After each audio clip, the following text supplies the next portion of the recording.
I want to move on to an issue that I talked about last week after that train derailment north of Melbourne, when the train driver and his pilot were killed and people were injured as the passenger train from Sydney left the tracks.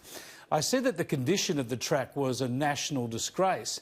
For more than a decade, at least a decade, I know, unions and companies have complained about the constant maintenance problems on this track, the slow speeds required to negotiate those sections of the track that are suffering some sort of problem, and the cost to business, of course, of slowing down these trains and the safety issues inherent in all of this. This is the main line between our two largest cities. It's deplorable that it's in this condition. And while we await a proper investigation into last Thursday night's accident that caused, of course, these two tragic deaths, it has thrown the status of the line into the public arena, as the train drivers' union told us here last night.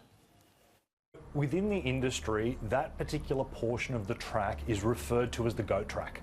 That's how bad it is. Rail is super important. How can you have a goat track between the two major cities?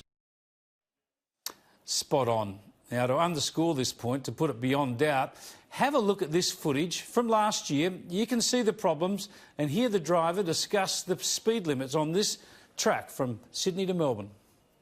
80 kilometres an hour for 3.5 kilometres from 247 onwards. The bows are straight. The other side, the west track, actually has sections that goes for a long while at 40 kilometres an hour. You can see short twists everywhere. We're now doing 80 kilometres an hour. Look at that twist there, it's really severe.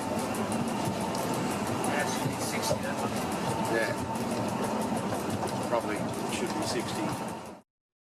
And just extraordinary, isn't it? You can see those twists. You would expect it to be a pretty smooth ride, slowing down to 40 kilometres for large sections of the track at times. It's disgraceful that governments are spending billions on an inland railway and fast trains when this crucial line is left in such disrepair.